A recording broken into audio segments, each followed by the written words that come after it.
चितरंजन जी, आप लालू यादव के बेहद करीबी सिपाही हैं और कल प्राइम मिनिस्टर जब भाषण कर रहे थे अपने एनडीए की बैठक में तो भ्रष्टाचार पर, परिवारवाद पर उन्होंने हमला बोला। बिहार को केंद्र रखकर, उत्तर प्रदेश को केंद्र रखकर क्या जवाब देंगे आप? देखिए, नरेंद्र मोदी जी काफ़ी घबरा गए हैं। जो गैर भाजपा दलों की जो बैठक हुई पटना में 23 जून को, उसी समय से उनकी जो बेचैनी है, घबराहट है, वह दिखाई पड़ रहा है, जिसका रिफ्लेक्शन उनके भाषणों में आप देख रहे हैं। भ्रष्टाचार पर भाषण देते हैं और सबसे बड़ा भ्रष्टाचारी पार्टी अगर कोई इस देश में है तो वह भाजपा है। जितना भ्रष्टाचार के कारनामे इनके राज्य में हुआ है, शायद मैं समझता हूँ कि यह एक विश्व रिकॉर्ड होगा जो मोदी जी के राज्य में हुआ। आप नोटबंदी को देख लीजिए, या एक लंबी फहरिस्त है, और जिस ढंग से जिस पर ये भ्रष्टाचार का आरोप लगाते हैं उसी को सम्मानित भी करते हैं। अब इनकी विश्वसनीयता भ्रष्टाचार पर अगर ये बोलते हैं तो लोग उसको मजाक समझता है। अमेरिका से आने के बाद में जब ये मध्य प्रदेश में भाषण दे रहे थे तो उस मंच पर इस देश का सबसे बड़ा भ्रष्टाचारी मुख्यमंत्री शिवराज सिंह चौहान बैठे हुए थे, जो व्यापक घोटाला, देश का सबसे बड़ा घोटाला माना जाता है, वो बैठे हुए थे।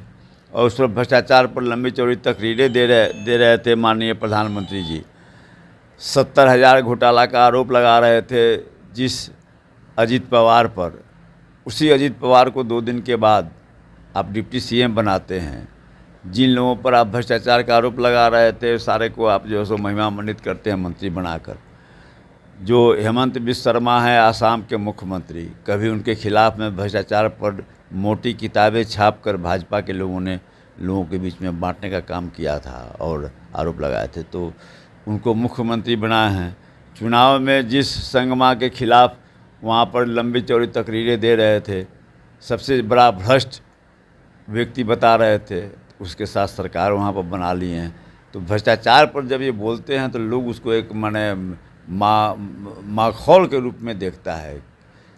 और अब चूँकि इनके साथ कोई विकल्प इनके पास में है नहीं, जो वादे इनके द्वारा किए गए, किसी वादे पर जनता के बीच में जा नहीं सकते हैं। जनता को जो आश्वासन इनके द्वारा दिया गया, जिस उम्मीद पर लोगों ने इनका समर्थन किया था 2014 में, फिर 2019 में एक और मौका दिया, सब फेलियर रहा इनका। इन्होंने कहा कि हवाई चप्पल पहनने वाले हवाई जहाज़ पर चढ़ेंगे। स्थिति यह हो गई कि अब जो है सो लोगों का चप्पल बिक गया। तो जो स्थिति है अब काफ़ी, अब जो देखिए कि कभी जो है सो जो पार्टी के राष्ट्रीय अध्यक्ष यह कहता था कि साहब क्षेत्रीय पार्टी का कोई अस्तित्व नहीं है, क्षेत्रीय पार्टी को समाप्त कर देंगे, और वह जो है सो ऐसे पार्टियों के दरवाजे पर दस्तक दे रही है जिनका प्रभाव कुछ विधानसभा क्षेत्रों तक ही सीमित है, जिनका नाम भी कोई नहीं जानता है। अब 23 लोकसभा क्षेत्र हैं नॉर्थ ईस्ट में, और 16 राजनीतिक दल, जो माने उनके 38 दल में जो 16 राजनीतिक दल उस क्षेत्र को रिप्रेजेंट कर रहे थे जहां पर मात्र 23 लोकसभा का सदस्य चुना जाता है। तो आप स्थिति समझ सकते हैं, सब घबराहट, अकुलाहट जो है सो सामने आ रही है। और अभी तो शुरुआत है, अभी जैसे जैसे समय बीते जाएगा। 2024 की तैयारी आप लोग पूरा कर चुके हैं विदाई करने के लिए बिहार से? विदाई जनता तैयार है, जनता सर्वोपरि है और जनता तैयार है। जनता जो है सो 10 साल तक, मतलब कि 9 साल से ऊपर इनका हो गया कार्यकाल, और इतने दिनों तक इनके झूठे वादे पर भरोसा किया। अब जनता जो है सो खुद तैयार है। तो जनता से जुड़ी हुई जो पार्टी है, जनता की समस्याओं को जो समझती है, वे सारे दल एक साथ आ गए हैं, और जनता चूँकि तैयार है तो स्वाभाविक रूप से है 24 में की विदाई निश्चित है।